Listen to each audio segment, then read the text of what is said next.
नमस्कार. JBG Satara half hill marathon प्रस्तुत fourth live session मध्ये मी भाग्यश्री ढाणे आपणा सर्वांचं स्वागत करते. मागच्या वेळेचा आपला तिसरा सेशन जो डाएट आणि न्यूट्रिशन बद्दलचा होता तो तुम्ही सर्वांनी बघितलाच असेल. जर बघितला नसेल तर तो आपल्या युट्यूब चॅनेलवरती अवेलेबल आहे. आजचा आपला जो सेशन आहे त्या सेशन मध्ये आपण बघणार आहोत की योगामुळे रनिंगला कोणते फायदे होतात आणि योगा रनिंग करताना करावा का. तर आजच्या ह्या भागामध्ये आपल्याला ह्या योगाविषयीचे मार्गदर्शन करण्यासाठी आपल्या सातारा हाफ हिल मॅरेथॉनचे सभासद डॉक्टर राजेश शिंदे लाभलेले आहेत. तर मी राजेश शिंदे सर तुमचं स्वागत आहे. नमस्कार. नमस्कार. नमस्कार. राजेश शिंदे सर हे स्त्रीरोग तज्ज्ञ आहेत आणि गेले 20 वर्ष सातारमध्ये योगाचीही प्रॅक्टिस करतात. प्लस सर प्रोफेशनली स्त्रीरोग तज्ज्ञ असल्यामुळं त्यांची ती पण प्रॅक्टिस चालू आहे. सरांच्या विषयीचं जर आपल्याला आणखीन माहिती सांगायची झाली तर सरांनी गोवा आयर्नमॅन कंप्लीट केलेली आहे.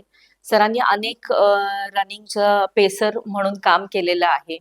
स्वतः त्यांनी अनेक हाफ आणि फुल मॅरेथॉन जे आहेत ते केलेले आहेत. सर उत्तम ट्रेकिंग करतात. सरांनी YCB 6th लेवलची जी आयुष ची परीक्षा असते तर तीही दिलेली आहे आणि त्याच्यामुळे आपल्याला म्हणता येईल की ते योगामध्ये तर एक्सपर्ट आहेतच, प्लस त्यांचा रनिंगचा एक्सपिरियन्स जो आहे तो पण खूप चांगला आहे.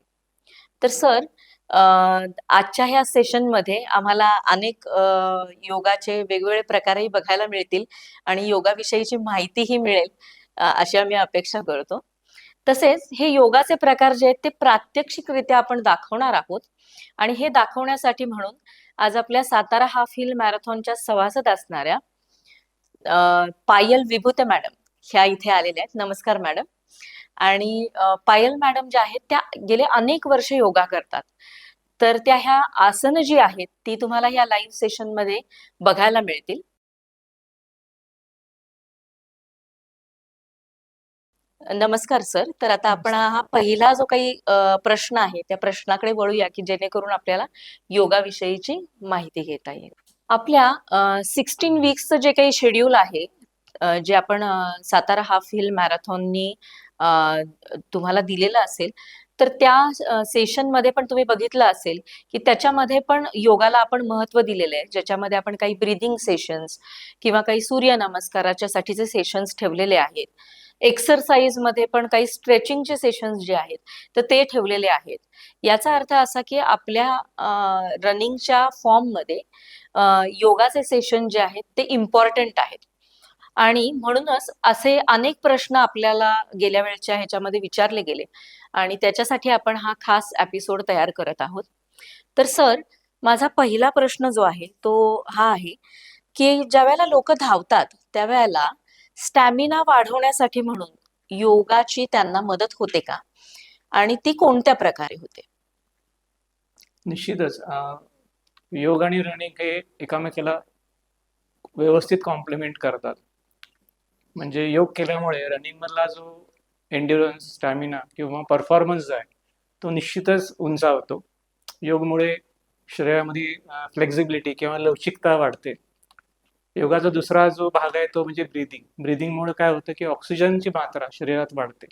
त्यामुळे तुम्ही धावताना जास्त डिस्टन्स व्यवस्थित रन करून व्यवस्थित ऑक्सिजन मिळाल्यामुळे तुमचा स्टॅमिना टिकून राहतो आणि तुम्ही जास्त डिस्टन्स एन्ड्युरन्स तुमचा वाढतो.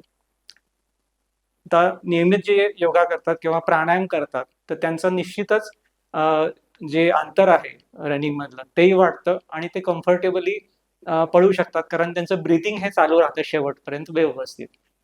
तर निश्चितच परफॉर्मन्स स्टॅमिना हा वाढतो. आता तुम्ही हे जे परफॉर्मन्स आणि स्टॅमिना वाढतो असं सांगितल्यानंतर आणखीन एक प्रश्न येतो की धावल्यानंतर बऱ्याचदा हॅमस्ट्रिंग किंवा काफ मसल जे आहेत तर त्यांच्यावरती एक ताण येतो. तर आता हा जो काही येणारा ताण आहे तर तो ताण कमी करण्यासाठी म्हणून योगा काही मदत करतो का? निश्चितच. धावण्यानंतर बऱ्याच वेळा जे रनर्स आहेत त्यांच्या हॅमस्ट्रिंग्स असतील, क्वाड्स असतील किंवा इवन ग्लूट्स किंवा काफमध्ये एक प्रकारचा स्टिफनेस येतो, ज्याच्यामध्ये लॅक्टिक ऍसिड वाढलेलं असतं, टाइटनेस येतो. तर तो कमी करण्यासाठी काही आपण आसनं याच्यात देऊ शकतो, जसं की अर्ध उत्तानासन आहे, पश्चिम उत्तानासन आहे किंवा अधोमुख श्वानासन आहे, ही आसनं आपण करून स्नायू जे आहे त्यांना थोडा ताण देऊन हलकासा रिलॅक्स करू शकतो. इवन जेव्हा आपण लांब डिस्टन्स जेव्हा पळून येतो त्यावेळेला हे सगळे आसने करून आपण तो ताठरपणा जो आहे तो कमी करू शकतो. त्याविषयी आपण थोडा डेमो आता नाही, मग बघू. आपण एखादं आसन दाखवलं तर बरं पडेल. निश्चितच ते आपण पायल मॅडम कडनं बघून घेणार आहोत. तर पहिलं जे आसन आहे ते अर्ध उत्तान आसन आहे.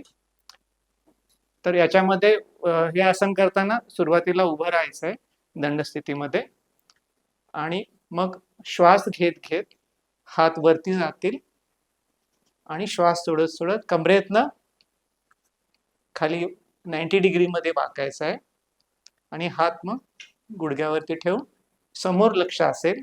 याच्यामध्ये ज्यांना गुडघे सरळ ठेवता येतील त्यांनी गुडघे सरळ ठेवायचे, ज्यांना थोडे वाकून रिलॅक्स वाटत असेल तर त्यांनी तसं पण करता येईल.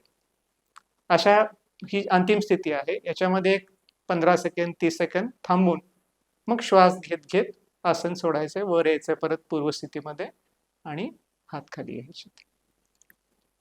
खूपच छान. दुसरं आसन आपण डेमो बघणार आहोत ते आहे पश्चिमोत्तानासन. हे बसून करावयाचं आसन आहे. बसल्यानंतर जी सावधान स्थिती आहे ती आपण पाहतोय. याच्यामध्ये गुडघ्यामध्ये पाय सरळ राहत आहेत, हात दोन्ही बॉडीच्या बाजूने सरळ, हाताचे तळवे जमिनीवर ठेवलेले आहेत, लक्ष समोर आहे. आता याच्यामध्ये सुरुवातीला पुन्हा श्वास घेत घेत हात वरती जातील आणि श्वास सोडत सोडत पुढं वाकायचं आहे. आपले पायाकडे आपले हात जातील, कपाळ जे आहे ते गुडघ्याकडे येण्याचा प्रयत्न करत आहे. आता पायाला म्हणून नेहमी रेग्युलर व्यायाम किंवा योग करतायत त्याच्यामुळे त्यांना हे इझिली जमतंय, पण काही जणांचे हात जे आहेत ते पायापर्यंत जाणार नाहीत. मग त्या स्थितीमध्ये कसं करायचंय ते दाखवा मॅडम. हळूहळू पल्स घेत घेत तुम्ही खाली जायचंय आणि जितकं खाली जाता येईल, हात समजा पायापर्यंत नाही पोहोचत तर तुम्ही घोट्यापर्यंत घ्या किंवा गुडघ्यापर्यंतच घ्या. हा, आणि ज्यांना पाय अगदी सरळ ठेवायचा त्रास होत असेल त्यांनी थोडं गुडघा थोडासा वाकवला किंवा गुडघ्याखाली पिलो जरी घेतली तरी चालेल. अशा पद्धतीने ह्या स्ट्रेचिंग करायचंय आणि मग पुन्हा श्वास घेत घेत वरती यायचं. आता बॉडीचा जो पश्चिम भाग आहे म्हणजे जो समोरचा भाग आहे त्याला पश्चिम भाग, पूर्व भाग म्हणतात आणि पाठीकडचा आहे तो पश्चिम भाग आहे. त्यामुळे पश्चिम भाग हा ताणला जातो, म्हणजे पाठीचे स्नायू ताणले जातात. त्याचप्रमाणे हॅमस्ट्रिंग जे आहेत ते ताणले जातात या आसनामध्ये. तिसरं आसन आपण जे मगाशी बोललो ते म्हणजे डाऊनवर्ड फेसिंग डॉग म्हणतो आपण त्याला, किंवा योगाच्या भाषेमध्ये पर्वतासन म्हटलं जातं. तर ते कसं करायचं ते पाहूया. पूर्वस्थितीमध्ये जसं आपण हाय प्लँक मध्ये असतो तसं आपण यायचंय आणि मग मागे टाचा टेकवण्याचा प्रयत्न करायचा आणि हनवटी जी आहे ती तुमच्या छातीच्या खोबणीमध्ये बसेल आणि जास्तीत जास्त आपली पाठ जी आहे ती खाली ढकलायचा प्रयत्न करायचा. लक्ष आपलं पायाकडे राहील आणि ह्या सगळ्या आसनांमध्ये श्वासोश्वास तुमचा अंतिम स्थितीमध्ये चालू ठेवायचा, तो रोखायचा नाहीये. याच्यामध्ये पण हॅमस्ट्रिंग चांगले व्यवस्थित स्ट्रेच होतात, पाठीचे मसल पण चांगले स्ट्रेच होतात, इवन खांद्याचे मसल पण याच्यामध्ये खूप छान स्ट्रेच होतात. आसन सावकाश सोडा, समोर येऊन. आता हे तर तुम्ही खूप छान सर मार्गदर्शन करताय की काफ मसलच्या साठी आणि ऍक्च्युअली पाठीवरचा ताण कसा कमी करायचा आहे. आता ह्याच्याशी रिलेटेड पुढचा प्रश्न आहे की एक IT सिंड्रोम किंवा आम्ही असं ऐकतो की शिन स्प्लिट ह्या एक कॉमन रनिंग इंजुरीज आहेत. तर आपण योगाचा मदत घेऊन ह्या इंजुरीज पासून कसं वाचू शकतो किंवा ह्या इंजुरीज कमी होतील ह्याच्यासाठी आपण कोणती योगासनं केली पाहिजेत? बेसिकली आता मी इथे सांगू इच्छितो की रनिंग जो आहे तो 2 डायमेन्शन मध्ये होणारा व्यायाम आहे. बरोबर. आणि योगा जो आहे तो 3 डायमेन्शन मध्ये आहे. त्यामुळे कंटिन्युअसली जेव्हा तुम्ही रनिंग करता त्यावेळेला बॉडीमध्ये किंवा स्नायूंमध्ये इम्बॅलन्स किंवा जे मसल्स वापरले जात नाहीत ते वीक होऊन तुमची नंतर बॉडी थोडीशी इकडे तिकडे स्विंग होऊ शकते आणि त्याच्यामुळे इंजुरीज वाढू शकतात. म्हणजे बॉडीचा बॅलन्स जाऊ शकतो. पण योग केल्यामुळे जे आपण स्नायू रनिंग मध्ये वापरत नाहीत त्यांचाही थोडासा व्यायाम होतो आणि त्यामुळे ओव्हरऑल फॉर्म टिकून राहतो. पण ह्याच्यासाठी मग तुम्ही कोणतं असं योगासन सजेस्ट कराल का की तुम्ही खास हे योगासन करा ज्याच्यामुळं IT सिंड्रोम किंवा शिन स्प्लिट्स ह्याच्यासारखे इंजुरीज कमी होतील? बरोबर. तर आयटी बँड जो आहे तो तुम्हाला माहिती आहे की तो कमरेपासून तो गुडघ्यापर्यंत एक कठीण स्नायू असतो. तो जास्त रनिंग केल्यामुळे तो टाईट होतो आणि त्यामुळं गुडघ्यापाशी तुम्हाला वेदना होतात. तर हे होऊ नये आणि झाल्यानंतर पण त्याच्यावरती काही आपल्याला आसनं करता येतात, जसे की त्रिकोणासन आहे, वीरभद्रासन नंबर 1 आहे किंवा इव्हन होऊ नये म्हणून रनिंग सुरू करायच्या आधी तुम्ही गौमुखासन करू शकता किंवा अर्धमच्छिंद्रासन किंवा बालासन करू शकता. त्याचप्रमाणे शिन स्प्लिट्स आपण बोललात, तर त्या पण एक वेदना देणारा एक त्रास होऊ शकतो, ज्याच्यामध्ये नडगीच्या तिथे तुम्हाला खूप पेन जाणवतात. शिन ओके. स्प्लिट्स त्याला म्हणतात. तर बरेच रनरला हाही त्रास होतो. याच्यामध्ये पण तुम्ही काही मसल्स आहेत, जसे की टिबियालिस अँटीरियर आहे, जो समोर आहे, किंवा जर काफ मसलमध्ये गॅस्ट्रोक्निमस किंवा सोलियस मसल आहे, तर ह्यांना स्ट्रेच करायचं आणि स्ट्रेंथनिंग केलं तर तुम्हाला शिन स्प्लिट्स होणार नाहीत. तर त्याच्यामध्ये काही आसनं आहेत, जसं की डाऊनवर्ड फेसिंग डॉग आपण जे पाहिला तो, किंवा बालासन आहे, पुढे आपण पाहणार आहोत, चाइल्ड पोज म्हणतो आपण. तर ते केल्यानंतर हे दोन्ही जे त्रास आहेत, आयटी बँड सिंड्रोम आणि शिन स्प्लिट्स, तर ते तुम्ही टाळू शकता. आता त्याच्याविषयी पण 1-2 डेमो आपण पाहूया. तर पायल मॅडम तुम्हाला पहिल्यांदा त्रिकोणासन चे डेमो देतील. त्रिकोणासनामध्ये जे पोश्चर आहे बॉडीचं ते त्रिकोणाप्रमाणे होतं. पायामध्ये थोडंसं जमल तेवढं कम्फर्टेबली अंतर घ्यायचं आहे. नंतर उजव्या साईडला आपण करणार आहोत पहिल्यांदा, त्यामुळे उजवा पाय जो आहे तो 90 डिग्रीमध्ये टर्न करून घ्यायचा. हात वरती समस्थितीमध्ये घ्यायचा. हाताचे तळवे पहिल्यांदा समोर फेस करायचे आणि मग जो पाय आपण वळवलाय त्याच्याकडे झुकायचं कमरेमधून. घोट्याच्या मागे हात लावायचा आहे. खालचा आणि वरचा हात एका रेषेमध्ये ठेवायचे आणि तुमची नजर जी आहे ती मान फिरवून वरच्या बोटाकडे तुमची नजर ठेवायची. साधारण ही अंतिम पोज मध्ये आपण 15 ते 30 सेकंद सुरुवातीला थांबण्याचा प्रयत्न करायचा आहे. बॅलन्सिंग साठी आणि कमरेचे जे साईडचे मसल्स आहेत, जे कोर म्हणू शकतो आपण, तर त्यांना पण चांगला ह्यानी स्ट्रेंथनिंग होतं. आणि आयटी बँड किंवा शिन स्प्लिट्स वगैरे याच्यामध्ये पण उपयोग होतो. सावकाश आता वरती यायचंय, हात खाली घ्यायचे. दुसऱ्या साईडने पण अशा पद्धतीने आपण करू शकतो. आता आपण वीरभद्रासन नंबर 1 हे आसन बघणार आहोत. तर आता पायामध्ये थोडं अंतर कम्फर्टेबली घ्यायचं, पुढे मागे. मागचा पाय जो आहे तो थोडा टर्न करायचा, जेणेकरून तुमचा बॅलन्स राहील. ओके. आणि आता श्वास घेत घेत, समोरचा पाय जो तो गुडघ्यात वाकलेला आहे, श्वास घेत घेत हात वर आणि वर किंवा थोडंसं मागच्या साईडला तुमचं हेड टर्न होईल. पाठीला छानसा असा कर्व येईल आणि त्याचे मसल्स पण स्ट्रेच होतील. वा, छानच. सावकाश श्वास सोडत खाली. बेसिकली हा आयटी बँड सिंड्रोम साठी चांगला व्यायाम प्रकार. सर, आता जो पुढचा प्रश्न आहे, तर तो प्रश्न असा आहे की योगाचे अनेक प्रकार आहेत. तर ज्या वेळेला रनर्स योगा करतात, तर त्यावेळेला धावपटूंनी विन्यास योग नावाचा जो योग आहे, त्याच्यासारखा एखादा डायनॅमिक योग करावा का येन सारखा एखादा स्टिरिओ टाईप योग करावा? तर ह्याच्याविषयी तुम्ही काय तुमचं काय मत आहे? बरोबर आहे. तर याच्यामध्ये आपण ब्रॉडली 2 कॅटेगरीज करू शकतो, की एक मेडिटेटिव्ह योगा आहे आणि अच्छा. दुसरा डायनॅमिक योगा आहे. मेडिटेटिव्ह योगामध्ये येईन येईल किंवा रिस्टोरेटिव्ह टाईप मध्ये योगा येईल, आणि डायनॅमिक जो आहे त्याच्यामध्ये विन्यास फ्लो योगा आहे किंवा अष्टांग आहे किंवा हठ योगा आहे किंवा पॉवर योगा आपण ऐकून आहोत. तर ते सगळे डायनॅमिक मध्ये येतात. तर हे दोन्हीचाही समतोल रनरनी राखला पाहिजे. जेव्हा तुमचं रनिंग शेड्यूल आहे, आता आपण देतोय आठवड्याचं शेड्यूल, जेव्हा तुमच्या शेड्यूल मध्ये ज्या ठिकाणी रन हलके आहेत, अच्छा, म्हणजे थोडाच डिस्टन्स आहे, तर त्याच्यामध्ये तुम्ही रेस्टोरेटिव्ह योगा करा. ज्या दिवशी बऱ्यापैकी रेस्ट आहे, काहीच नाहीये, जसं की शनिवार आहे किंवा शुक्रवारी तुम्ही जर रेस्ट घेणार असेल, तर त्यावेळी तुम्ही डायनॅमिक योगा करा. साधारण अशा पद्धतीने तुमचं शेड्यूल ठेवा. ओके. आणि मग आता सर त्याच्याशीच रिलेटेड पुढचा प्रश्न आहे की आता योगाचा सराव जो आहे तो आठवड्यातून किती वेळा करावा की जेणेकरून रिकव्हरी जी आहे ती चांगली होईल, म्हणजे रनिंग मध्ये जो काही आलेला मसल्स वरती स्ट्रेस असेल तर तो स्ट्रेस रिलीज होण्यासाठी आणि त्या रिकव्हरीसाठी मदत होईल. तर ह्याच्यासाठी आठवड्यातून रनर्सनी साधारण किती दिवस किंवा कसा योगा करावा, तर ह्याविषयी काही सांगाल का? आता जी लोक अगदी सुरुवात करतायत, हा बिगिनर्स आहेत, हा बऱ्याच लोकांना असंही माहित नाही की योगा करावा रनिंग बरोबर. तर निश्चित योगा करावा, कारण तो एक प्रकारे आपण असं म्हणू शकतो की क्रॉस ट्रेनिंग आहे. हा शिवाय तुमची रिकव्हरी, इंजुरी फ्री राहणे आणि ओव्हरऑल परफॉर्मन्स, एन्ड्युरन्स आणि स्टॅमिना वाढण्यासाठी खूप उपयुक्त आहे. ओके. तर याच्यामध्ये आठवड्यातून तुम्ही सुरुवातीला साधारण 2 ते 3 दिवस योगाला देऊ शकता. हम्म. आणि पुढं पुढं तुम्ही जसा त्याच्यामध्ये रुळाल किंवा तुम्ही जरा सीझन रनर हो व्हाल, हा तर हा तुम्ही रोज पण साधारण एक 15 मिनिट ते अर्धा तास हा तुम्ही ह्या योगा साठी द्यावा असं मला वाटतं.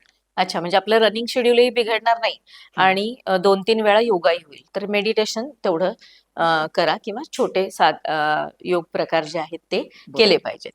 आता सर जसं आता तुम्ही सांगितलं की मेडिटेशन केलं पाहिजे, म्हणजे मेडिटेशन करतोय म्हणजे थोडक्यात श्वास जो आहे तो सुधारण्यासाठी हम्म. मदत करतोय. तर आता ह्याच्याशीच रिलेटेड पुढचा प्रश्न आहे की श्वासोश्वास जो आहे तर तो सुधारण्यासाठी म्हणून योग कसा उपयोगी आहे? आणि ज्या वेळेला आपण रनिंग करतोय तर त्यावेळेला रनिंगच्या वेळेला कोणते प्राणायामाचे प्रकार जे आहेत ते खास करून आपण केले पाहिजे? तर प्राणायाम तुम्ही म्हटलात, म्हणजे प्राणायामामुळे काय होतं की फुफ्फुस जे आहे तुमचे ते चांगले कार्यक्षम होतात. अच्छा. त्याच्यामध्ये ऑक्सिजन धारण करायची क्षमता वाढते. बरोबर. त्याशिवाय CO2 वॉश होतो आणि हम्म. याच्यामुळे बॉडीला एक एनर्जी मिळते. तिची समजा एखाद्या रनाने व्यवस्थित श्वास नाही घेतले हा. तर त्याला एनर्जी निर्माण होणार नाही. जरी त्याच्या अंगामध्ये ग्लुकोज असेल किंवा हे असेल तर ते युटिलाइज होण्यासाठी ऑक्सिजन लागतो. मग त्याला दम लागेल का दम लागेल, त्याला जाताना? हा. दम लागेल किंवा पायामध्ये क्रॅम्प्स येतील तर त्यांनी व्यवस्थित श्वासोश्वास नाही घेतला तर.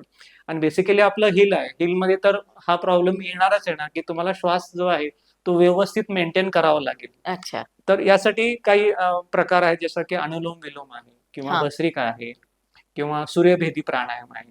तर हे तुम्ही जर केलेत तर निश्चितच त्याला जो धावपटू आहे त्याला याचा बेनिफिट मिळेल. मग पायल मॅडम आपल्याला एखादं त्याच्यातला काही डेमो दाखवतील का? निश्चितच दाखवतील तर 100%. सुरुवातीला आपण जे बोललो तो अनुलोम विलोम जो आहे हा. हा समशीतोष्ण प्राणायाम आहे. तर तो कसा करायचा तो पाहूया. याच्यामध्ये हे एक मेडिटेटिव्ह पोस्चर आहे, जसं की पद्मासन असेल किंवा हे सुखासन आहे, यात बसायचंय आणि अल्टरनेट नॉस्ट्रिल्सनी श्वासोश्वास करायचा. सुरुवातीला उजवी बंद करून डावीने श्वास भरायचा.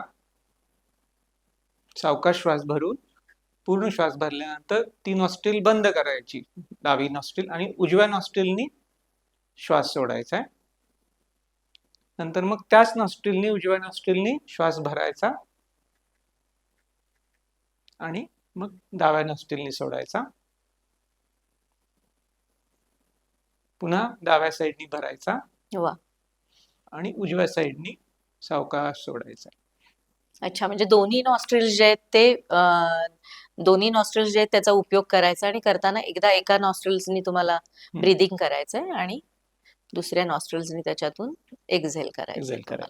याच्यामध्ये कसं आहे की पूरक आणि रेचक आपण म्हणतो. हा. तर पूरक आणि रेचक दोन्ही पण एकसारखे एक ड्युरेशननी हवेत, किंवा रेचक जो आहे म्हणजे श्वास सोडायची जी प्रक्रिया आहे ती थोडीशी पूरकापेक्षा लेंदन करायची, वाढवायची. अच्छा, म्हणजे श्वास घेण्यापेक्षा श्वास सोडण्याचा वेळ जो आहे तो जास्त करायचा आहे तुम्हाला. म्हणजे इव्हन रनिंग करताना पण तुम्ही लक्षात ठेवा की तुमचा श्वास जो आहे तो पूर्ण बाहेर पडला पाहिजे. एक्झेल जो आहे तो चांगला व्हायला पाहिजे. अच्छा. हा, म्हणजे एक्झेल चांगला झाल्यानं पण शरीरावरती एनर्जी वाढण्यासाठी मदत होते. पूर्ण वॉशआउट होतो कार्बन अच्छा. डायऑक्साईड आणि तुम्ही पुढचा श्वास व्यवस्थित घेऊ शकता. बर. तर हा जो आहे हा अनुलोम विलोम आहे. दुसरा जो प्रकार आहे तो भस्त्रिका प्राणायाम आहे. तो कसा करायचा तो पाहूया. याच्यामध्ये मॅडम श्वास घेताना हात वरती जातोय आणि जेव्हा हात खाली घेतोय तेव्हा फोर्सफुली श्वास बाहेर टाकला जातो. ह्याच्यामध्ये बेसिक काय जो आहे की फोर्सफुल इन्हेलेशन एक्झलेशन आहे भस्त्रिकेमध्ये.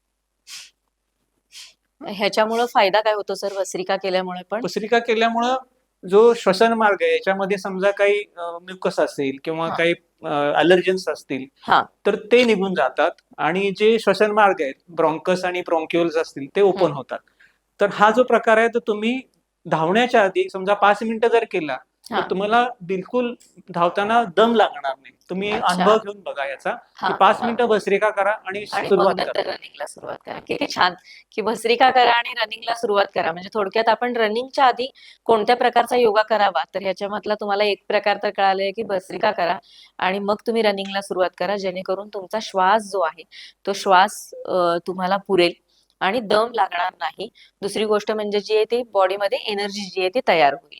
पण ह्यातलं सर तुम्ही सगळ्यात चांगली जी गोष्ट सांगितली ती ही होती, की तुम्ही श्वास घेताना घेण्याचा टाइम आणि सोडण्याचा जो टाइम आहे, तर ह्याच्यावरती पण फोकस केला पाहिजे. बऱ्याचदा आपल्याला असं वाटतं, की आपण फक्त श्वास घेतला की झालं, हम्म, तर हम्म. आपलं काम झालेलं आहे. तर ह्याच्यामध्ये घेणं आणि सोडणं ह्या दोन्ही गोष्टी इम्पॉर्टंट आहेत हे ह्या तुमच्या माहितीतून फार छान कळालेलं आहे आम्हाला. आता सर ज्यावेळेला लोक धावतात तर त्यावेळेला बऱ्याचदा प्रॉब्लेम असा होतो की त्यांचं जे पॉश्चर आहे किंवा फॉर्म जो आहे तर तो फॉर्म बिघडल्यामुळं पण त्यांच्या ब्रिदिंग वरती परिणाम झालेला दिसतो आणि मग ते ना लवकरच रनिंग केल्यानंतर फटीग येऊ शकतो. तर अशा ह्याच्यामध्ये रनिंगचा फॉर्म सुधारण्यासाठी काही योगाचे प्रकार आहेत का? किंवा कोर आणि स्पाइनची अलाइनमेंट करण्यासाठी काही योगाचे प्रकार आहेत का? आणि योगा त्याच्यासाठी कसा मदत करतो? छान प्रश्न हा खूप सुंदर आहे, कारण याच्यामध्ये तुम्हाला जे कोर तुमचे मसल्स आहेत हा ह्याच्यावरती हा प्रश्न आहे किंवा फोकस्ड आहे. कोर म्हणजे काय आहे, की तुमची अपर बॉडी जी आहे, जी हा शोल्डर्स, बरोबर. हँड्स आहेत, तुमच्या नेक आणि हेड आहे, तर हम्म, तो पार्ट खालच्या पार्टशी जोडणारा जे स्नायू आहेत, म्हणजे पायाशी जोडणारे, म्हणजे थोडक्यात ॲब्डॉमिनल्स असतील, साईड्सचे मसल्स असतील आणि बॅकचे मसल्स असतील, हे सर्व कोर मसल्स आहेत. ओके. तर हे जर तुम्ही स्ट्रॉंग केले हम्म, काही आसनांनी, तर ते तुम्हाला तुमच्या जे रनिंगचे मसल्स आहेत किंवा हम्म, पायाचे हम्म, जे स्नायू आहेत, तर त्यांना शेवटपर्यंत सपोर्ट करतील. बऱ्याच वेळा काय होतं, की समजा 1 किलोमीटर 2 किलोमीटर तुमचा कोर चांगला राहतो, हा पण जसं जसं रनिंग वाढतं तसं तसं ते कोर जो आहे तो वीक होऊन जातो आणि त्यामुळे मग फॉर्म बिघडतो रनर्सचा. हा म्हणजे आणि मग काही रनर्स असे पुढच्या बाजूला झुकून आणि ते असे असे रन करताना दिसतात हिल वरती, तर तिथं त्यांचं पोश्चर जे आहे ते बिघडलेलं आहे. पोश्चर बिघडलं की तुमची इफिकसी कमी होते. इफिकसी अच्छा. कमी झाली की तुम्ही लवकर दमणार. ओके. तर त्यामुळे हा कोर जो आहे, तो तुम्ही चांगला जर सुधारायचा असेल, तर त्याच्यासाठी काही आसनं आहेत, त्याच्यात की नौकासन आहे किंवा फलकासन किंवा प्लँक पोज आहे हम्म. किंवा भुजंगासन आहे. ह्याच्यामुळे तुमचे कोर मसल्स चांगले स्ट्रॉंग होतील आणि त्यामुळे तुमचं पोश्चर आणि फॉर्म सुधारेल. मग ह्यातलं एखादं आसन आम्हाला पायल मॅडम दाखवणार आहेत का? हा, 100% दाखवणार आहे. तर ते सुरुवातीला तुम्हाला नौकासन, हम्म. ज्याच्यामध्ये तुमचे ऍप्स चांगले डेव्हलप होतील किंवा स्ट्रॉंग होतील, हे दाखवणार आहे. बॉडीची व्ही जी आकडा आहे आपला अल्फाबेट आहे त्याप्रमाणे पोश्चर होतं. पाय गुडघ्यामध्ये स्ट्रेट राहतात आणि हात जे आहेत ते गुडघ्यापर्यंत किंवा साधारण त्या हा लेवलला राहतील. मान जी आहे ती पाठीच्या रेषेमध्ये राहील.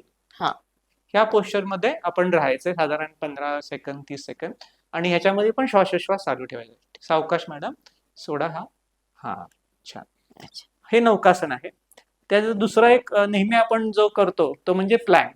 हम्म. आता प्लँक मध्ये हाय प्लँक असतो, लो प्लँक असतो, साईड प्लँक असतो. तर आपण हा हाय प्लँक पाहतोय. याच्यामध्ये बॉडीची फळीप्रमाणे अवस्था होते. मान, पाठ आणि पाय एका रेषेमध्ये आहेत. हम्म. खांद्याच्या खाली तुमचे हात आहेत. बर. हा, याच्यामध्ये बऱ्याच वेळा काय होतं की सीट खाली जाते, हम्म, तर ती हम्म, हम्म. साधारण अशी हवी आहे.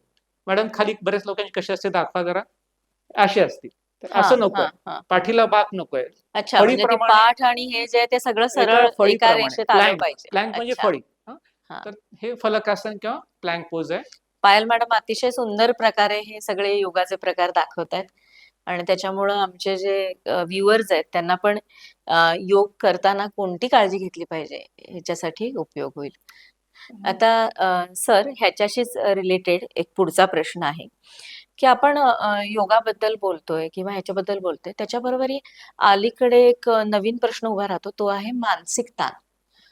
तर लोकांना चं शेड्यूल एवढं बिझी आहे आणि त्याच्यामधून ते त्यांच्या कुठल्यातरी एखाद्या एक्सरसाइजसाठी ज्यावेळेला वेळ देत असतात, त्यावेळेला हा जो काही मानसिक तणाव आहे, तर तो आपल्याला रेसच्या आधी येऊ शकतो, की बाबा माझं उद्याचं शेड्यूल अमकं-अमकं आहे. आता मला आज रेस करायची आहे, उद्या मला हे शेड्यूल पण माझं फॉलो करायचंय. किंवा तर अशा प्रकारचा कोणताही जर मानसिक तणाव आहे, तर तो तणाव कमी करण्यासाठी योगा कसा मदत करू शकतो? रेसच्या आधीचा येणारा मानसिक तणाव. आता तणाव म्हटलं तर तुम्ही म्हणताय बरोबर आहे. आजकाल स्ट्रेस हा खूप मोठा प्रॉब्लेम झालेला आहे बरोबर आपल्या सर. लाईफमध्ये. हां. त्याचप्रमाणे रनर्सच्या लाईफमध्ये पण स्ट्रेस येतोच येतो. कारण जी लोकं बिगिनर्स आहेत त्यांना काय असतं, की माझी रेस कंप्लीट होईल का? 21 किलोमीटर कधी ऐकलेली नसतं, कधी आपण पळू शकतो. आणि जे एलाइट किंवा जे सीझन रनर्स आहेत त्यांच्या डोक्यामध्ये वेगळं चक्र चालू असतं, हं. की मागच्या वेळी मी समजा 2.25 तासात हाफ मॅरेथॉन केली किंवा सातारा हिल केली. तर आता ह्या ह्या वेळेला वेळेला मी मी सब 2 टू तासात करणार. करेल का? जो हां, सब टू करत असतो तो म्हणतो मी 1.5 तासातच करतो. हां. मग हे जो स्ट्रेस असतो तो आपणच आपण घेतलेला असतो, प्रेशर घेतलेलं असतं. मग ते आदल्या दिवशी रात्री बऱ्याच वेळा तर मी अनुभवलंय, की झोपच येत नाही. उद्या मी ह्या हिलमध्ये जेव्हा पॉवर हाऊस येईल तेव्हा मी ह्या पेसनी पळणार, तिथं मी एवढ्या पेस करणार, मला टर्न अराउंडला तासाच्या आत पोहोचायचंय. सारखं डोक्यात चक्र चालू असतं आणि त्याच्यामुळे झोप येत नाही, स्ट्रेस आलेला असतो आणि त्याच्यामुळे तुमचा परफॉर्मन्स गडबडू शकतो. मग आता हे तुम्ही समजा रेसला तर उभारलाय आणि आता स्टार्ट म्हटला म्हणजे हां, हां. काउंटिंग होतं ना, बरोबर. 10, 9, 8 वगैरे त्यावेळेला तुमचं हार्ट लगेच थोडंसं पेसिंग होतं आणि थोडंसं मन अनस्टेबल होतं. मग त्यामध्ये तुम्ही काय करू शकता, तर काही ध्यानाचे प्रकार असतील, काही श्वसनावरती केंद्रित काही प्रकार असतील, काही ध्यानात्मक आसनं असतील, हं. तर ते तुम्ही केलं तर तुमचं मन स्टेबल होईल अच्छा. आणि स्ट्रेस कमी होईल. म्हणजे मनाला आपण शांत करण्यासाठी पण योगा करू शकतो, जेणेकरून मनावरचा ताण कमी होईल आणि आपल्याला आपल्या रनकडे फोकस करता येईल. तर सर एखादं आम्हाला आसन दाखवलं तर आणखीन चांगलं वाटेल. हो, हो. तर हे अँक्झायटी कमी करण्यासाठी आता आम्ही काही योग वर्ग जेव्हा घेतो, तेव्हा पहिला आम्ही जे सांगतो तो म्हणजे प्राणाकर्षण क्रिया. हं. तर प्राणाकर्षण क्रियामध्ये काय होतं, की आपण आता पाहूया तर म्हणजे हां. लक्षात येईल कसं म्हणजे करायचं ते पायल मॅडम डेमो दाखवतात दाखवतात. आपल्याला. हां. तर याच्यामध्ये कुठलंही ध्यानात्मक आसन असेल, जसं की आता ह्या सुखासनात बसल्यात, तसं बसून तुम्ही डोळे बंद करून श्वास आणि प्रश्वास ह्याच्यावर फक्त लक्ष द्यायचंय. म्हणजे श्वास घेताना जो बाहेरचा गारवा आहे, तो नाकपुडीवरती जाणवतोय आणि हं. बाहेरचे जे पॉझिटिव्ह वाइब्स आहेत, पॉझिटिव्ह एनर्जी आहे, ऑक्सिजन आहे, हे अच्छा. आपल्या बॉडीमध्ये जातीये, हं, अशी हं, हं, कल्पना हं, करायची आणि प्रश्वास जेव्हा करतोय त्यावेळेला उष्ण जो श्वास आहे नाकपुडीपाशी जाणवतोय हं. आणि आतले जे टॉक्झिन्स आहेत, कार्बन डायऑक्साईड आहेत, तर तुम्ही बाहेर सोडताय. म्हणजे प्राणाला आकर्षित करताय बॉडीमध्ये. अशी आपली कल्पना करायची. जसं आपण कल्पना करू त्या पद्धतीने आपल्या बॉडीमध्ये चेंजेस होत असतात. म्हणजे आपण इन्हेलेशन करतोय त्यावेळेला आपण असं इमॅजिन करायचं की सगळी पॉझिटिव्ह एनर्जी माझ्या आतमध्ये भरतीये हां, हां. आणि ज्यावेळेला आपण एक्झेलेशन करतोय त्यावेळेला आपल्या शरीरातले जेवढे काही नकारात्मक गोष्टी आहेत त्या बाहेर पडतायत. निश्चित. आणि म्हणून काय होतं, की थोडक्यात बॉडी आणि माइंड कनेक्ट होतं. हां, हां. जसं ज्याला आपण योग म्हणतो. आणि ह्याच्यामुळे 100% स्ट्रेस कमी होतो. आता रनिंगच काय, पण इव्हन एखादं लहान मूल जेव्हा एक्झामला जातं, त्यावेळेला पण तुम्ही हे जर केलं तर तुम्ही अच्छा. लगेचच शांत होता. तुमचं बॉडी लगेच, तुमची माइंड लगेच काम होते, बॉडी पूर्ण रिलॅक्स होते आणि स्ट्रेस कमी होतो. सर, आता आपण पुढच्या प्रश्नाकडे वळूया. पुढचा प्रश्न असा आहे, की बरेच लोकं विचारतात, की योगा करायचा तर मग धावण्याच्या आधी करायचा, की धावण्याच्या नंतर करायचा? आणि धावण्याच्या आधी करायचा असेल तर तो कुठल्या टाईपमध्ये केला पाहिजे किंवा कोणत्या टाईपचा असला पाहिजे? आणि धावण्यानंतर जर काही योगाचे प्रकार करायचे असतील तर ते कुठले केले पाहिजेत? आता आपल्या शेड्यूलमध्ये पण आपण जो संडे लाँग रन करतो किंवा इतर वेळेला आपला वर्कआउट होतो. हां, आपण नेहमी सुरुवात जेव्हा रन करतो तेव्हा पटकन आल्या-आल्या लगेच गाडी लावून लगेच रनिंग सुरू करत नाही. तर आधी बरोबर, आपण वॉर्मअप करतो. बरोबर. तर योगामध्ये पण जे डायनॅमिक स्ट्रेचेस आहेत किंवा डायनॅमिक योग आहे, जसं हां, की विनयासा योग आहे, हठयोग आहे किंवा हां. अष्टांग योग आहे. तर तो तुम्ही करू शकता. फॉर एक्झाम्पल सूर्यनमस्कार आहे. त्याच्यामध्ये अच्छा. आपण हे 12 पोजेस करतो. तर हं, त्याच्यामध्ये मूव्हमेंट होते बॉडीची. मूव्हमेंट झाली की बॉडी वॉर्मअप होते. हं, हं. हृदयाची गती हळूहळू वाढायला लागते आणि मसल्स जे आता रात्रभर तुम्ही झोपल्यामुळं सगळे शिथिल असतात. तर ते बरोबर. थोडे स्लाइटली स्ट्रेच होतात किंवा ते वर्क करायला सुरू करतात हं, हं, आणि हं. त्याच्यामुळे वॉर्मअप होतं आणि हा वॉर्मअप झाल्यानंतर मग तुम्ही जेव्हा रनिंग सुरू करता, हां, तेव्हा ते इझिली होतं. तिथं कुठं तुम्हाला इंजुरी होत नाही. बरोबर. आणि मग तुम्ही रनिंग करून आल्यानंतर तुम्ही काय करता, की मग कूल डाऊन करता.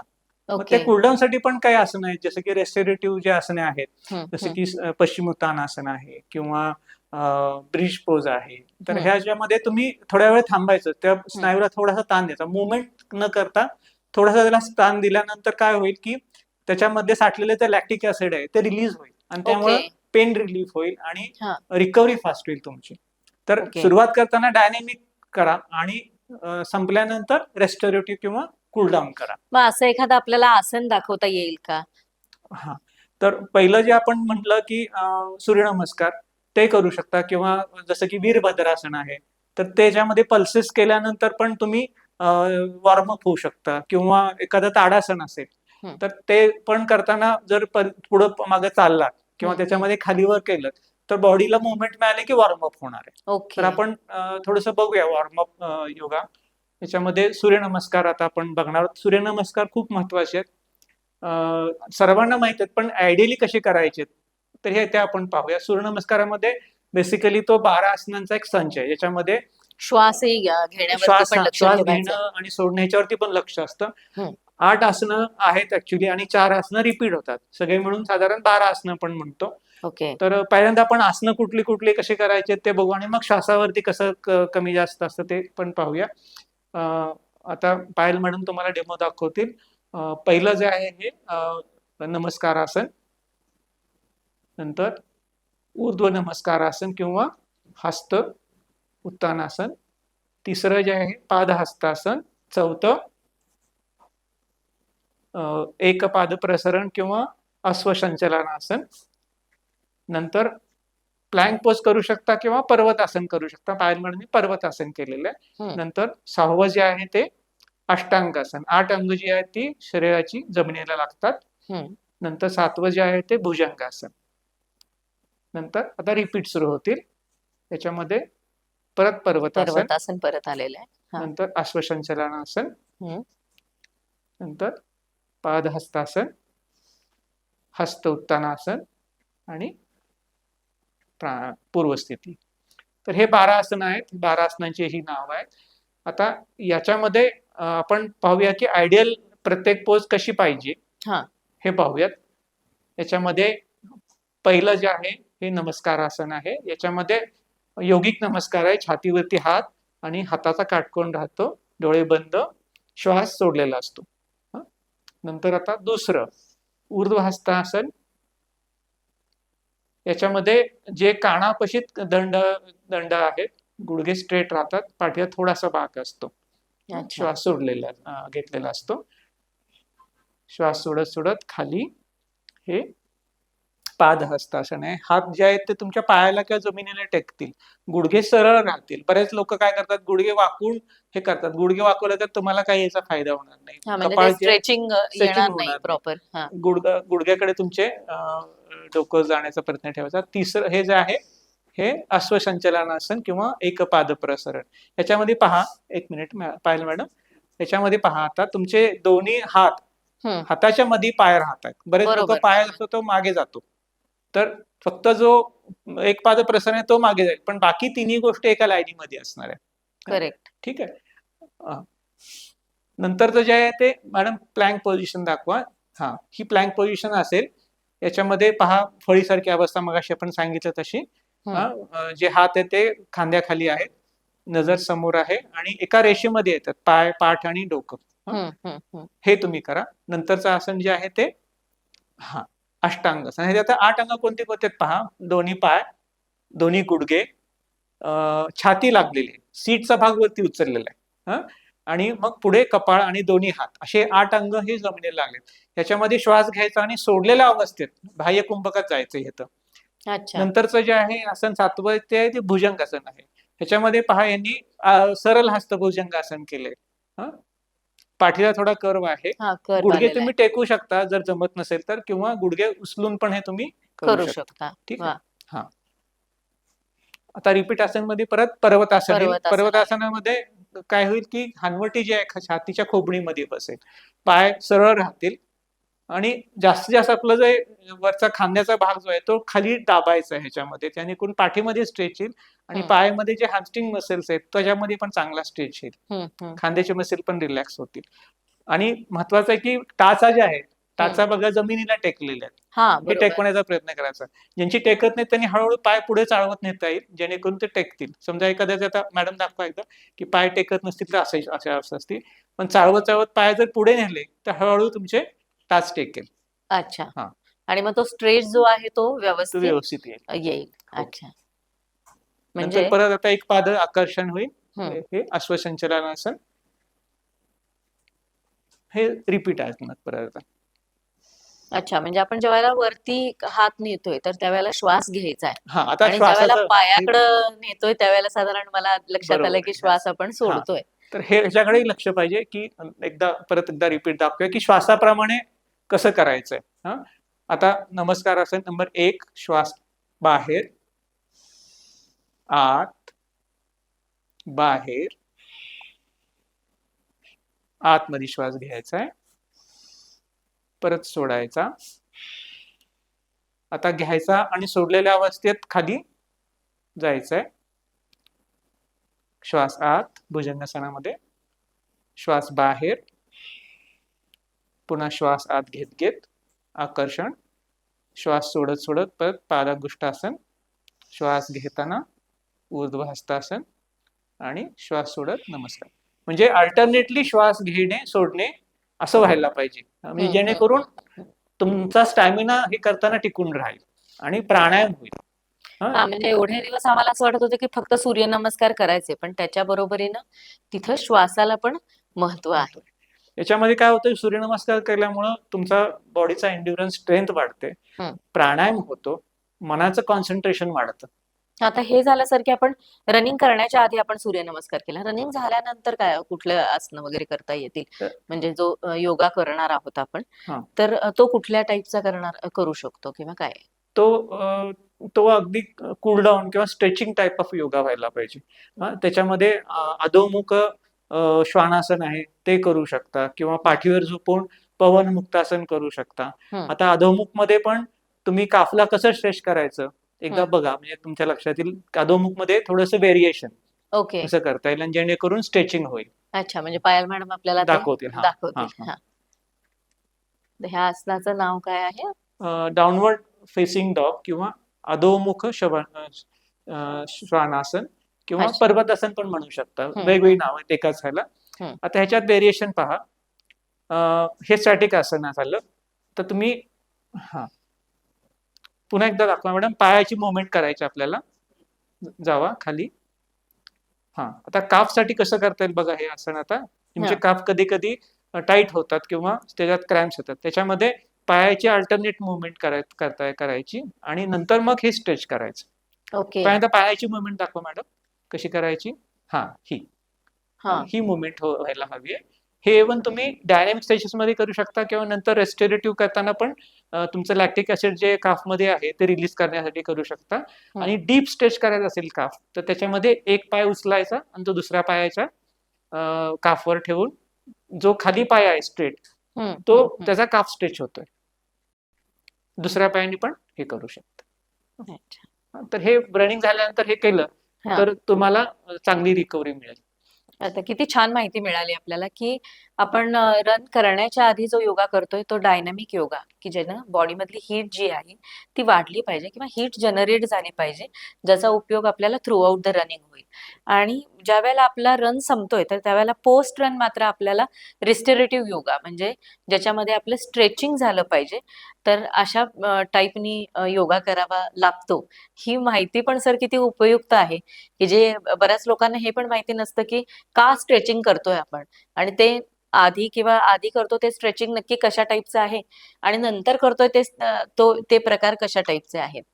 तर आधीच्या हालचाली ह्या जास्त जोरात केल्या जात आहेत जेणेकरून बॉडी मधली हीट वाढावी, आणि नंतर मात्र त्या संथ गतीनं की जेणेकरून बॉडी जी आहे त्याचं ती कूल डाऊन प्रोसेसकडे जावी. आता सर ह्याच्याशीच रिलेटेड एक पुढचा प्रश्न असा आहे की ज्या वेळेला आपण रनिंग म्हणजे स्पर्धा जवळ येते किंवा स्पर्धेचा दिवस जवळ यायला लागतो तर त्यावेळेला साधारणपणे रनचं डिस्टन्स पण वाढत वाढत जातं. मग त्यावेळेचे जे रनिंग शेड्यूल असतात ते थोडेसे हेक्टिक रनिंग शेड्यूल्स असतात. तर अशा वेळेला आपण कोणते काळजी घेतली पाहिजे आणि कोणती आसनं आहेत की जी रनिंग डेज जे आहेत किंवा आपण इव्हेंट जो आहे, तर तो स्पर्धा जवळ आलेला दिवस जो आहे, तर त्या दिवसाच्या आधी टाळावीत. बरोबर. तर कसं होतं, की तुमचं शेड्यूल आता 16 आठवड्याचं संपत आलेलं आहे आणि तुम्ही अगदी व्यवस्थित तुमचं फॉर्म आणि तुमचं पोश्चर वगैरे हं, स्टॅमिना चांगला वाढलाय. हं, पण इंटेन्स तुम्ही आता जास्त डिस्टन्स वाढतंय किंवा हाय इंटेन्सिटी रन करून येता. त्यावेळेला जास्त स्ट्रेचिंग नसणारे जे आसन आहेत, जास्त इंटेन्सिटीवाले आसन आहेत, हं, ती टाळावीत. समजा आता उदाहरणार्थ तुम्ही आता स्पीड रन केलंय समजा मंगळवारी.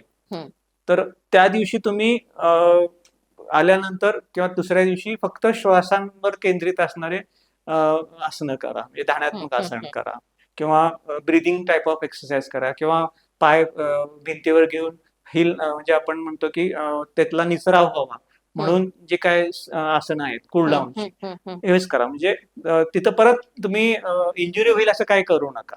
नाहीतर इंजुरी झाली की परत तुम्हाला तुमच्या रनिंगमध्ये गॅप पडणार गॅप आणि पडणार. परत फॉर्म खाली येणार तुमच्या रनिंगचा. ओके. हां. हां. आता पुढचा एक प्रश्न असा आहे सर, की काही व्यक्ती जे असतात, तर ते स्थूल व्यक्ती असतात. त्यांचं वजन जरा जास्त आहे. पण ते रन करतायत. तर अशा वेळेला त्यांनी कोणती आसनं आहेत, की जी त्यांना वजन कमी करण्यासाठी पण मदत करतील? जसं आता मला एवढ्या वेळ जे काही तुम्ही सांगताय त्याच्यातून हे कळालं, की जरी तुमचं ब्रीथिंग चुकत असेल, तरी तुमचं वजन जे आहे ते वाढत जाईल. कारण एक्झेलेशन व्यवस्थित झालं नाही, तर बॉडीतले टॉक्सिन्स जे आहेत ते तसेच राहतात. जेणेकरून पुढची एनर्जी क्रिएशन जे आहे, ते नीट बॉडीमध्ये होत नाही आणि म्हणून मग ते बॉडीमध्ये फॅटच्या स्वरूपात कुठं ना कुठं तरी ते काय होईल तर सॅच्युरेटेड राहील. तर आपण स्थूल व्यक्ती काही आहेत की ज्यांनी प्रश्न विचारलेले होते की आमचं वजन जास्त आहे. मग अशा वेळेला आम्हाला योगाचे कोणते प्रकार करता येईल जेणेकरून आम्हाला वजन पण नियंत्रित ठेवता येईल किंवा कमी करता येईल? बरोबर. आपण पाहतो की बऱ्याच वेळा माणसाला एखादा झटका बसला किंवा तो खरोखर त्याला लक्षात आलं की आपल्याला आता काही कपडे व्यवस्थित बसत नाहीत, की आपण दिसायला जरा वेगळे दिसायला लागलो. मग ते येतात रनिंगकडे हं. आणि लगेच जोरात त्यांना व्यायाम करायचा असतो. पण लक्षात ठेवा की रनिंग केल्यामुळं जास्त जर वजन असेल तर जॉइंट्स वरती जास्त तुमच्या प्रेशर येऊ प्रेशर येईल शकतं. आणि हं, इंजुरीज व्हायची शक्यता जास्त असते. तुमचे गुडघे किंवा हं, अँकल्स हं, खराब व्हायची शक्यता असते. त्यामुळे तुम्ही पहिल्यांदा वजन साधारण नॉर्मल रेंजमध्ये आणण्याचा प्रयत्न करा आणि मग रनिंगकडे जावा. हं. सुरुवातीला तुम्ही जास्त वॉक करा हां, किंवा हां. स्लो जॉग करा आणि मग जसं-जसं तुमचं वजन कमी होईल, हं, तसं-तसं तुम्ही रनिंग जरा जास्त वाढवा आणि त्याचप्रमाणे आसनं जी आहेत, ती हं, करताना सहज जमतील, सोपी आसनं हं. किंवा ज्याच्यामध्ये तुमचा बॅलन्स जाणार नाही. हां, हां. तर ती टाळा आणि सोपी आसनं करा. म्हणजे बसून करावयाची आसनं जी आहेत, जसे की बद्ध कोणासन आहे हं, किंवा बालासन आहे, चाइल्ड पोज म्हणतो आपण, हं, ते असेल किंवा मकरासन आहे. हं, अशी आसनं सुरुवातीला करा, जेणेकरून तुमच्या बॉडीला एक चालना सुरुवातीला मिळेल आणि हळू तुमचं वजन कमी करायला पण मदत होईल हं, आणि फ्लेक्सिबिलिटी पण वाढेल. हं. मग यातलं काही आसन आपण 1-2 पाहूयात. ज्याच्यामध्ये पहिलं आपण जे मेन्शन केलं ते बद्ध कोणासन आहे. बद्ध कोणासन म्हणजेच कॉबलर पोज आहे किंवा बटरफ्लाय आपण साध्या भाषेत आपण आता बऱ्याच वेळा म्हणतो. हां, तितली आसन तर ते हां. आहे. तर याच्यामध्ये हे बैठक स्थितीमध्ये करावयाचं आसन आहे. याच्यामध्ये दोन्ही पायाचे तळवे हां, एकमेकांना एकमेकाला जोडलेले. जोडायचे हां. आणि हात एकमेकात गुंफून हे पायाकडं खाली घ्यायचे आणि हं, टाच जी आहे ती हं, शिवणीकडे जास्तीत जास्त ओढून घेण्याचा प्रयत्न करायचा.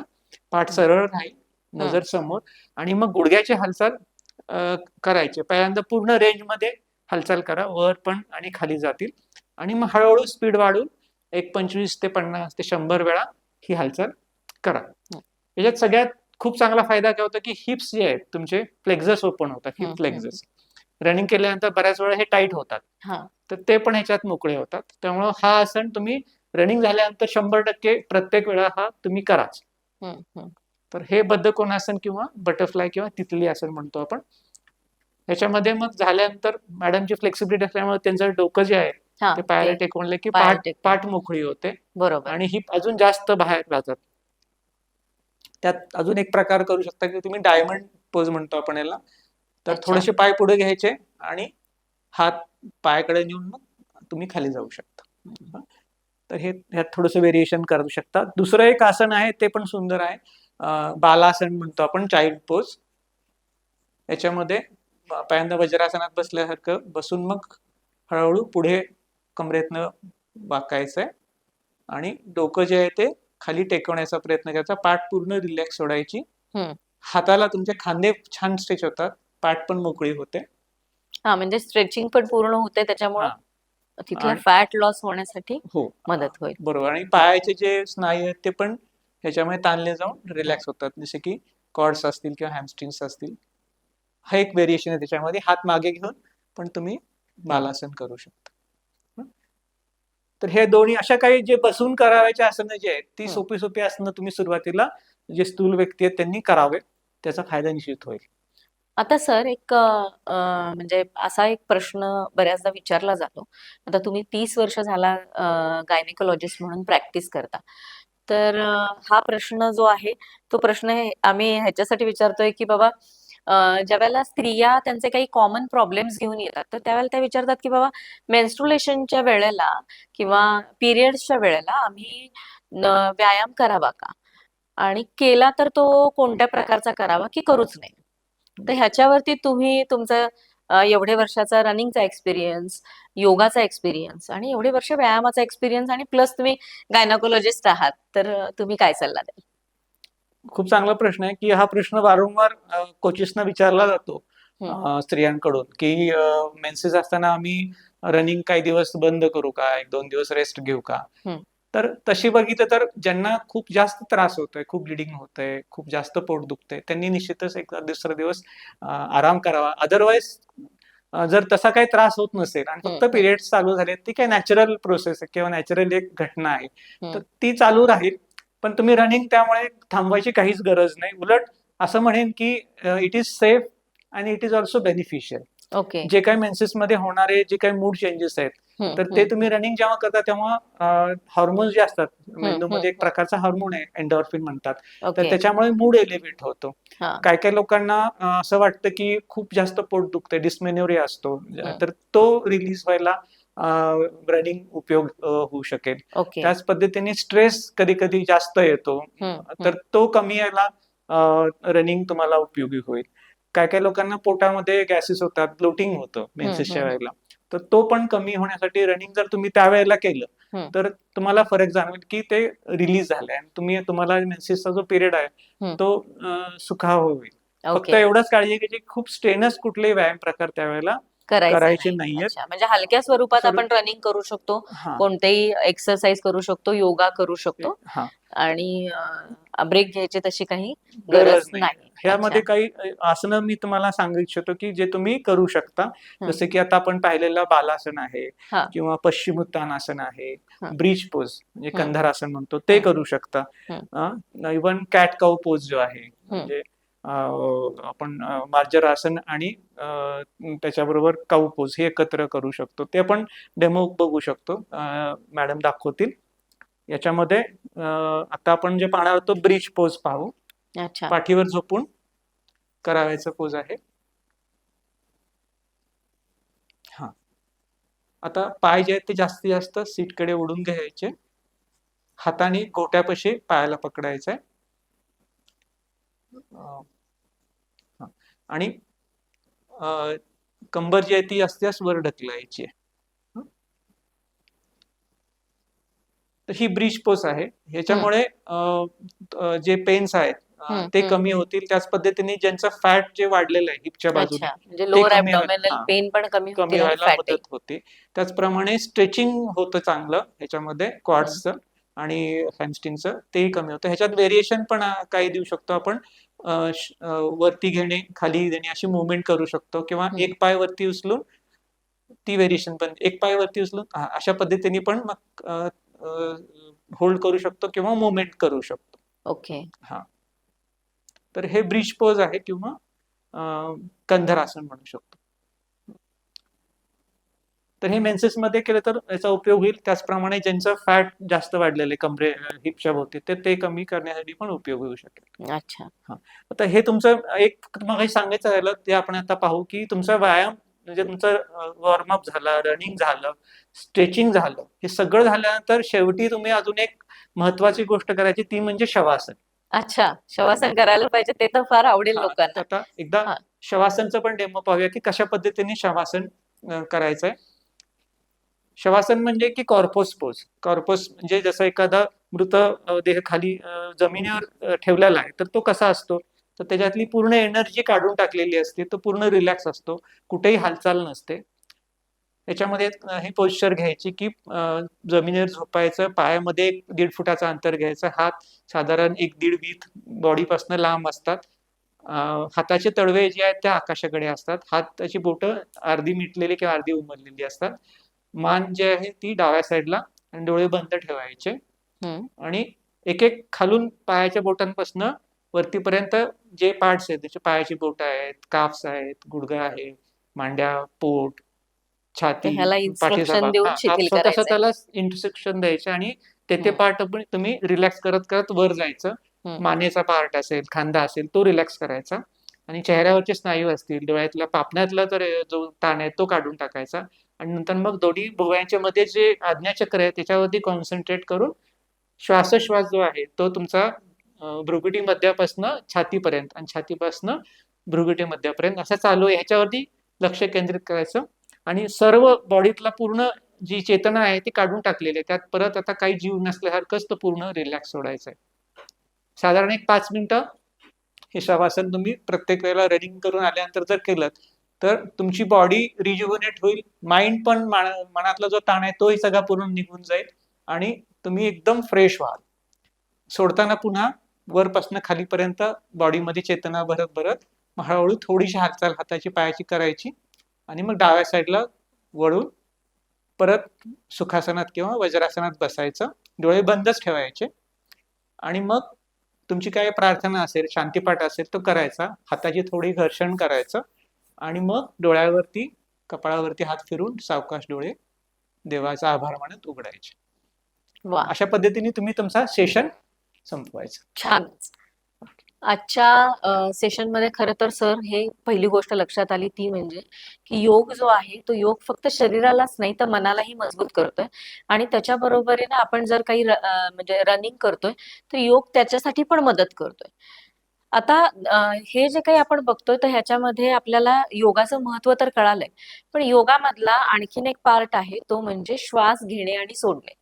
तर आपण जेबीजी सातारा हिल मॅरेथॉन प्रस्तुत असणाऱ्या पुढच्या भागामध्ये श्वासोश्वासावरतीचा एक भाग घेऊन येतोय, ज्याच्यामध्ये पूर्णपणे आपण ब्रिदिंग एक्सरसाइज जे आहेत त्याच्यावरती फोकस करणार आहोत, आणि ब्रिदिंग टेक्निक्स ज्या आहेत त्या शिकवल्या जाणार आहेत.